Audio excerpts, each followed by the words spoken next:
It's easy for me to have an interview because when you tell the truth, you don't have to worry about trying to correct one lie after another. And sometimes you get lost out there in the middle of the stream. You know what I mean? But when you tell it like it is, you can repeat it 1,000 times and it come out even more eloquent than for the first, you know what I mean? Because you remember things as you go along. That's for sure. So the key is being like it is. William Cullen Bryant said, the truth crushed the earth will rise again. Thomas Carlyle said, no lie can live forever.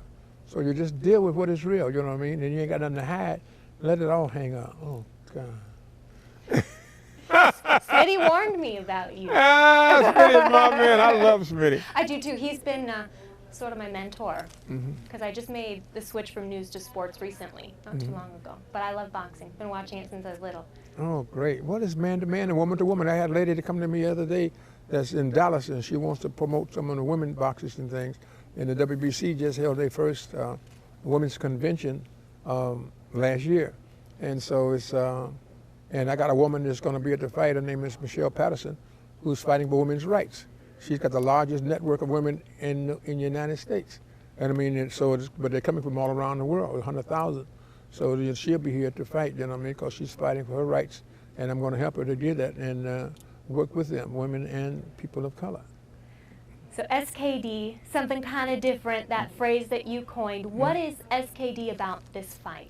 Well, this is different because it is a return to what the spirit in the beginning of boxing was, an introduction to the world from Muhammad Ali, the Rumble in the Jungle, and from Joe Louis, who was the inimitable and incomparable Brown Bomber, who had to give up part of his contract in order to get a fight with Braddock.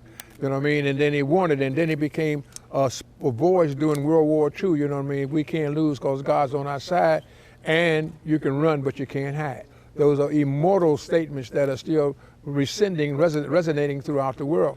And so here you got these young kids here. You got a knockout record that is 95% collectively between the two. Deontay Wilder has 32 fights, 32 knockouts, perfect record of fights, wins, and perfect record of knockouts. Then we have Berman Stavern, who has 26 fights, 22 knockouts, one draw and one loss. But he's the champion. He's suffered through the wilderness, you know what I mean, to be able to become champion, because he's the only man that I knew had to fight 3 or 4 mandatories for the same thing and never get the title until after he beat Oriola twice. You know what I mean? Because of the Klitschko and the politics of boxing, and Klitschko being the good champion that he was, they kept giving him one stay after another. In the meantime, Berman couldn't fight because if you fight outside of the mandatory, then you can go fight 2, and that means you don't get your chance for the title. Klitschko finally resigned, and in retiring to go help the people of the Ukraine, Berman had to then go back and refight the guy he had just beat in Ariola to get to be the champion of the world. And so with that type of a record, it makes it a little different from anything that I've been accustomed to, but the explosive power that's going to be exemplified on Saturday night at the MGM Grand Gardens is going to be SKD, something kind of different. This fight will not go the distance, and it's going to be something that all the politicians, the leaders of the people, are calling, and going to be coming in a beautiful lady named Claire McCaskill, senator of the United States in the state of Missouri. You know, she'll be coming in. You know what I mean? I'm going to inviting Jay Nixon, who's the governor. I'm inviting the governor from Ohio, John R. Kasich. You know what I mean? And so you got all of the people that are going to be coming in here, that not only fans and movie stars, but politicians, leaders of the people, because it all is an embodiment of collectivity, of freedom, justice, and equality, and it gives them a chance to make harmony rather than disharmony, and to be able to deal with people from a perspective of unity, solidarity, and togetherness, rather than one of hostility and divisiveness. Because we're going with the theme of America. We want peace, but one land indivisible with liberty and justice for all. The preamble or the Declaration of Independence, that we hold these truths to be self-evident, that all men are created equal. We want to make that all men and women are created equal, and that the woman that has been denied the right to be able to do the very essence of what we were fighting for in the freedom of fight, taxation without representation, a society that you live in that you can't participate in the laws and helping to make the laws that you're going to be governed by, when we say we the people governed by the consent of the governed, not for the woman. And they're so ridiculous that the purient interests, those who have the interest of saying self, self, self, and superiority to inferiority. They gave the slave, you know what I mean, the right to vote before they gave the white woman the right to vote. The slave in 1870, the white woman in 1920. You know what I mean? So it shows you how ridiculous it is, but you don't stop to rationalize. But now today, this is the breakthrough for the internet, where the information highway goes around the world. So in 5 minutes, you can know, in the next 15 minutes, everybody in the world knows about it. So you can't hide no more, which exemplifies what Joe Louis said: you can run, but you can't hide. So now we got to be able to bring those things to the fore to make it happen. And this is going to be one heck of a fight. And I urge everyone, Amber, to tune in to see it and bear witness to history in the making. Well, where does this emphasis on women's rights come from? Well, you know what? With a fight. Yes, yeah, but they're fighting. You know what I mean? Everybody don't fight with gloves and fists. They have to be fighting with their mentality, their heart, and their desire, and the quest for freedom, justice, and equality. The same thing that we all seek and we all work at, and we extol the virtues of America, but we don't decry the weaknesses. We must decry the weaknesses that will make those virtues even more stronger when they're being implemented. You know what I mean? And so women are the most important factor in the world. And yet she is looked upon with inferiority. And the one thing that resonates from slavery is the white woman and people of color, they both were deemed inferior, you know what I mean? And they both were deemed articles of property, you know what I mean? And so therefore there was only common graces in there, but they could do the slave without compunction or remorse any way they wanted to. They had to do the woman by manipulating, intimidating, fear, and saying I love you. And so therefore they kept the smooth going in there, that the woman could not be a man. She didn't have the strength of a man. Physically, yes. You know what I mean? But mentally, I have to say that you control 50% of the vote or more, and mentally you're much stronger, you know what I mean, than the man. And so it would have been a whole different world with the implement of women in their voice being heard and held and listened to and voted upon than it was with all the governments that in history have failed, that have been masculine rule. So with the rest of the people, everybody being a part, it would have been an altogether different story. And now we welcome the woman in so that she can help make that difference, because we're still in a quagmire of differences. Is there a certain event that happened that made you want to make this statement? No, it's always been the action of my nation. My country 'tis indeed the sweet land of liberty that denies women the rights of the unalienable rights that they discuss in there. Those are God-given rights of choice, of being able to have the pursuit of happiness, to be able to say, you know, what those God given was life and liberty. You know what I mean? They smile in your face when all the time they want to take your place, the backstabber. And so this is what's been manipulated in there, and the OJs come in to make the song that is more defining of America than any other. You know, they smile in your face when everybody want to take your place, the backstabber.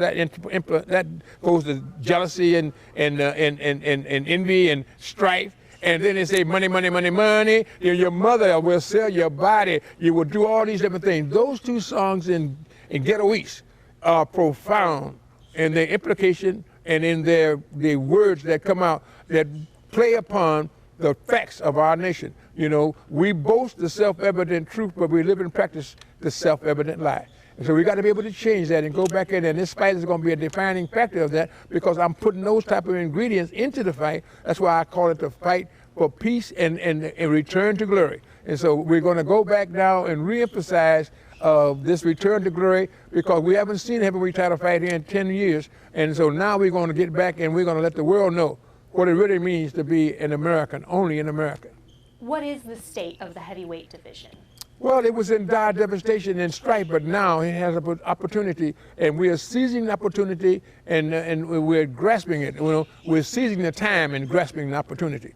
This is a fight where no one can say with any type of strong statement, unambiguous statement, that it's going to be a fight. No matter what they say, you hear some of the sports reporters and they say, well, this guy ain't fought nobody. I don't care if he fought nobody there, and he knocked out nobody 32 times. He's a knockout artist. You know what I mean? He's a Rembrandt, you know, and when you have to deal with that, you got to be able to deal with the guy who can paint it, the standing, you know, of a painting that is going to be immortalized, you know what I mean, in the sands of time. And when you got another man who coming through struggle, disappointment, aggravation, frustration, you know what I mean, but still stayed the course, you know, and came out to be the champion of the world in Berman. You know what I mean? So you got an irresistible force against an immovable object, and something has got to give, and give it will on Saturday night at the MGM Grand when we have the fight, Return to Glory, your fight for peace here at the MGM. And Las Vegas is smiling because they ain't had none of this electricity, and therefore boxing has deteriorated in fandom and in economic recompense. And so it's a thing here that you're now capturing the people. We're fighting for the people. Me being the promoter of the people, by the people, and for the people, my magic lies in my people ties, and I want to be able to support that by giving them the best of the best. And therefore they'll say, when is the next one? Oh, Amber, I'm so excited. Now, if Wilder wins, some would say that would be better because it would be having a title back in an American's hands, a heavyweight world title, first time since 2006.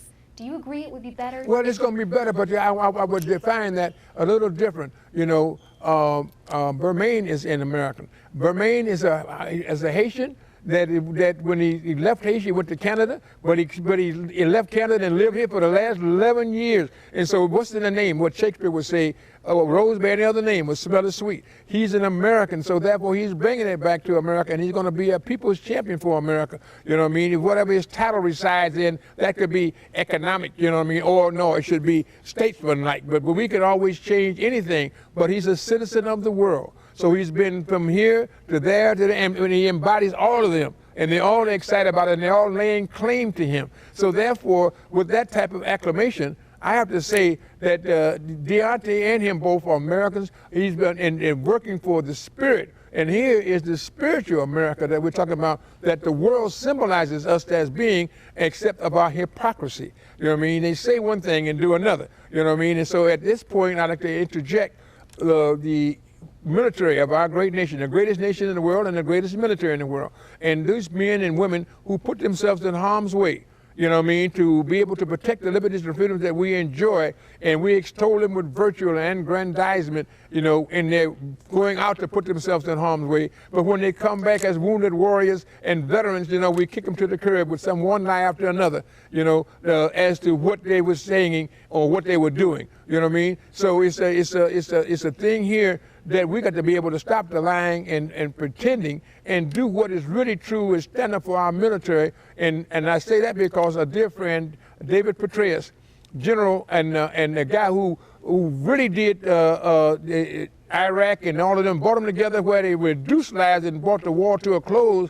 You know what I mean? He makes a mistake with extracurricular peccadillos, and they crucify him, humiliate him, and don't take it all on his wife, Holly, and now talking about sending him to jail. The same man that was out there fighting, you talking about hurrah, hurrah for America, that we're going to do it, and they fighting, you know, with tooth and nail, you know, without fear, fearlessly. You know, put his life there, any day his life could be taken away. You know what I mean? Now you're going to take and say that hero, and you're going to just make him a zero, you know what I mean, because of what everybody does and lives, you know what I mean, in this life, you know what I mean? It don't make no kind of sense. That hypocrisy is being seen by all the world, but what kind of example is that to the people who are serving, who are making their lives out there, putting it on the plate for to defend your rights? Is this what's going to happen to me? That's what the young kids will be saying. The young corporals and privates and things, you know, to rise above the fray. They say, when I get out there and get through fighting for that freedom and justice and the love of my family, and we losing anything, all the freedoms, I got to be out there and fight. But then when I get through doing all that, is this what's going to happen to me? Am I fighting to be, you know, kicked in the A and be humiliated and degraded? You know what I mean? It doesn't send a good message around the world. And to our enemies, would be friends, they say, wow, these people really talk with a forked tongue. You know what I mean? You know what I mean? So it's something, you know what I mean? It's one way to do one thing, but don't go take it to the guillotine, you know what I mean, while you're doing the same thing, which brings into the biblical expression, Amber. You know, when Jesus told them, when they're going to stone the woman in the marketplace, he without sin, let him cast the first stone. You know what I mean? So you got to be able to deal with what is real. And so, you know, and I love our military, men and women alike, and I think that we have to be able to change our ways to stand steadfast and tenacious in our respect, our love, and our honor of our military. Speaking of being hypercritical of people's personal lives, we know Muhammad Ali had some issues in his own personal life, but as a fighter, as a heavyweight, describe him as that. Yeah, you know, he was the embodiment of the argument that I put forth today. You know, he said the Viet Cong had never called him, But the idea of it is dealing with life, and then the Supreme Court of these great United States vindicated him, you know what I mean, in his stand as a conscientious objector, being in this religious that he was in, you know what I mean? This is what the difference is, and when you find a man like him, he was defiant, but yet he worked for everybody to benefit of what could be happening, and he did it with the consequences of his actions staring him in the face. No one really can truly say how great Muhammad Ali was, is, or could have been, because he lost 4 years at that peak of his career, standing for what his rights were and the rights of others like himself. So therefore, you never can describe the greatness of Ali. When he said, I'm the greatest, you know, float like a butterfly, sting like a bee, your hands can't hit what your eyes can't see, because he was so fast. Rumble, young man, rumble. This is what you got to understand. He had to put rumbling on a hiatus, you know, for 4 years before he could get a chance to go back and end after the 4-year layoff, come back and still do all these extraordinary things that we now discuss as greatness. But what about those 4 years of absentia? You know, that if he had had the opportunity to perform in those 4 years, he'd have been even more super than he is today. You know what I mean? So this is what we're fighting for: freedom, justice, and equality, and being able to look our fellow human being in the eye and respect him first as being a human being, and then dealing with him as such for my own selfish and vested interest. That's argumentative. That's something you can deal with. That's society. You know what I mean? So I like to see women get their rights. I like to see people of color get their rights. It's one word: inclusiveness. You know what I mean? And then let those cosmic words ring over the universe. You know what I mean? One land, indivisible, with liberty and justice for all. All. Not all white, not all black, not all yellow, all brown, for all. And then we can deal with what this nation is, the melting pot, and born and bred in that type of liberty. Let us make that challenge fulfilled with all type of warmth and love and dedication and commitment. Oh, Amber, you're so beautiful. Oh. How will you remember Ali? I will remember Ali as a man who stood for life, and if you don't stand for nothing, you don't live for nothing. And he was willing to take the consequences of his action, you know what I mean? Not one that be facetious, you know what I mean? Throw a rock and hide his hand, you know what I mean? One who sneaks in the midnight hour, you know what I mean? With devious activity, you know what I mean? But stand up for what it is, you know what I mean? Paul Revere, you know what I mean? Or a guy, you know what I mean, that was on the battleship that was, you know, that they was going down, and they say, do you surrender? Do you, John Paul Jones is his name. Do you surrender? Do you surrender? He said, I have not yet begun to fight. And he commandeers the British ship, you know what I mean, from Cornwallis. This is the type of thing is Ali was great within and without himself, and in spite of all the different dislikes, racist activity that was being perpetrated against him. You know what I mean? So he took that. He didn't go back and say, I'm going to go out there, kill this and kill that. He took it in his stride, and in the American way, went through the system, and the system vindicated him against insurmountable odds and difficulties. Oh, I'm so proud to be an American. Out of all of his fights, which one do you think the world wanted to see the most? I think that the world wanted to see the most is, each one is a new stage for every era. But I think that, as you know, the incomparable brown bomber Joe Louis, he had to give up part of his contract and go through all kinds, because they wouldn't let white man fight a black man and all of that type of thing. And Jack Johnson broke that barrier, but Joe Louis did it with Braddock, and then he said, you know, during the World War II, he was an inspirator and a motivator, and he would go around to the different camps around the world, inspiring our troops, you know, and he said, you know, you can run, but you can't hide. You know what I mean? So this is what America's been hiding for, you know, 200 years. It's time for America to come out the closet now and be America, the true America that was fighting for the rights that they declared in that Constitution. You know, taxation without representation, nil. You know what I mean? Giving everybody their rights, you know, then give them to the woman or the people of color. You know what I mean? And then being able to deal with that is, you know, face that and then meet that challenge with those beautiful words that they're saying, you know what I mean, the cosmic words that rises to the ascendancy of God, and it comes to freedom, liberty, and equality, you know what I mean, and fighting for that to stand, to say, you know, I am an American and no one could be proud, and if you cannot hear me, I'll say it a little louder. The fight everybody wants to see right now is Pacquiao and Mayweather. How would you make that happen?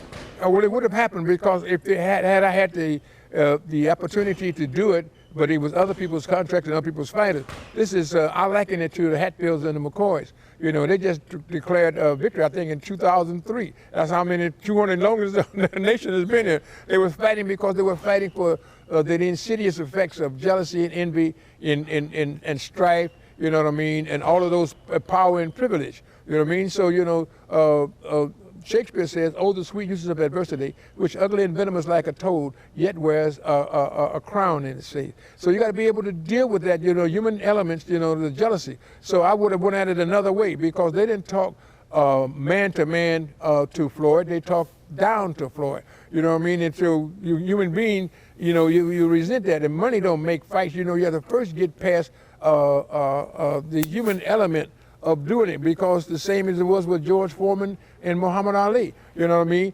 Money didn't make that. You know what I mean? They had to first get George of the mind that he would fight Ali, because he had apprehensions and fears that he would be disliked for beating an old man and an American hero.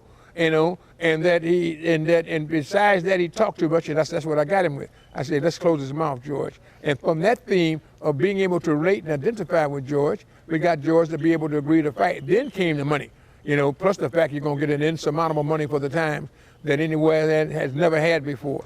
You know what I mean? So, but that didn't make it. You know, doing this thing is what getting no relationship. So I would have took Floyd Mayweather as the Hatfields, and I'd have took Manny Pacquiao as the McCoys, and I'd have had a family reunion.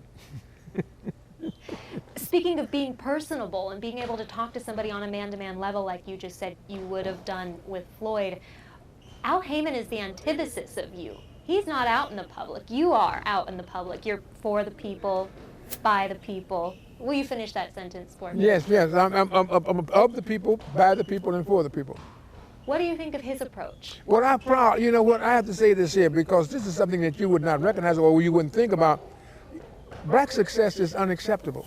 You mean you're in a system that permeates all the evils and things that are being done without compunction or remorse. You know, denial of women's rights is, first of all, because with all the children we had women in positions of power, and that's why I was so very happy to see the acceptance of Claire McCaskill, one of the outstanding senators of our great United States government, you know what I mean? And to be able to deal with those things and being a woman. So, you know, she would be in the audience, and I want to be able to point her out and let her be seen, you know what I mean?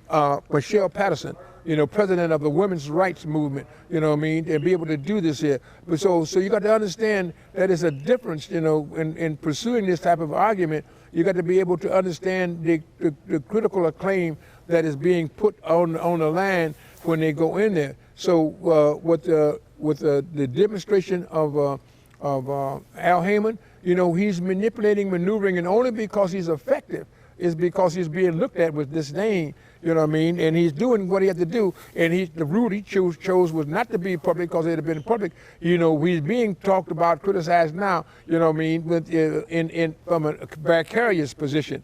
But he was out there, they would be questioning here and there, what you doing, how you doing, what your thoughts are, you know, because they're the best in the world with the journalistic freedom, and we never knew how important of impact that is, even though we in America knew the who, the where, the when, and the how in breaking news. But in France, they had to bring it up to the forefront of the world to see that you don't have freedom of speech, you know what I mean? And it makes it so great to see the freedom of speech that we do enjoy, and how powerful and what it means. And so you got a thing here that we have to be able to work together, and working together works. And so I look at that, because people that we are living with today, we found many blacks that are trying to be less objectionable and more acceptable, but they dare not alienate because they cannot assimilate. So, you know what I mean? So, and point in case, or people would be in our era, Dr. Huxtable, you know what I mean? You with Cosby. Now, everybody in the world is coming at Cosby with all kinds of actions. At 77, a man who just was a bridge over the troubled waters through all the type of racial incidents that were taking place. He was there to say, yes, I can, and we're going to pick ourselves up by our bootstraps when we don't have no boots. You know what I mean? To get no straps to pull yourself up. And now, for doing all that and serving this nation so great in humor and everything, they would even put him in the position of being the art Linklater. Child is born every day and all that. And all these things now, at 77, when he's getting ready to meet his maker, they condemn him just as they're doing General David Petraeus, you know what I mean? And what do you win? what is this is confusing thing here? You are at the epitome of the great nation, and you're extolling the virtues of the nation, and you're trying to accommodate what the nation would be and what it should mean, only to be condemned if you be successful at doing so. I mean, it's really very hard. So with me, I just walk the line and I understand. Having the understanding of what it means is a big difference. And so I come back and say it's still the greatest nation in the world. We just have to make it work. We have to meet those challenges. And so I tie to a fight like Wilder and Berman that will make history in the making. And so I want all the fans, I urge you all, to be a part of it for whatever your vicarious reason or whatever your problem that you may having. Let us find ways and means to solve that problem so that you can rise to the occasion to meet the fray and say, yes, I can, when everyone tells you, no, you can't. And demonstrate that through fisticuffs in a great fight, a heavyweight title fight that embodies the world and all of the valor and the courage and tenacity of a manhood and womanhood. Let us do it that way without the bombs and the bullets, you know what I mean, the tanks and the planes. Let us do it where we can have return matches and have another conversation tomorrow to make the change and make that twain meet. And this is what this is, the heavyweight championship of the world right here at the MGM Grand Gardens on Saturday night. I want everyone that can be here live in living color to see it on the scene. But everyone that can't see it on the scene, check it out on the screen on Showtime. It's time now to rise to the occasion. Oh, Amber, I'm just so excited. Last thing before I let you go, you are, I would say, king of putting your words together, of your phrases. Do you have one that you tell yourself every day for inspiration? I thank God every day for just waking up and thanking for being born and to taking me through all these trials and tribulations, and I'm still standing, irrespective and irregardless of all the wrongdoing that they say that I do, because it would be a failing of the FBI, the IRS. It would be what's that one that the one that goes internationally, Interpol. Oh. You know, for the CIA. It would be a fading on all of them part for me to be as much as I'm accused of doing, and that is wrong, and still be standing and talking to the most beautiful woman in the world in an interview. You know what I mean? So God is good. So that's a living example for all of them to be able to witness and bear witness to and realize. I've been to the penitentiary. I made the time serve me rather than me serve the time. You know what I mean? I've been bummed. I've been shot. I done been all the on other era before the penitentiary and after the penitentiary, you know, like AD and BC. You know what I mean? So I've been there, you know what I mean, to meet and witness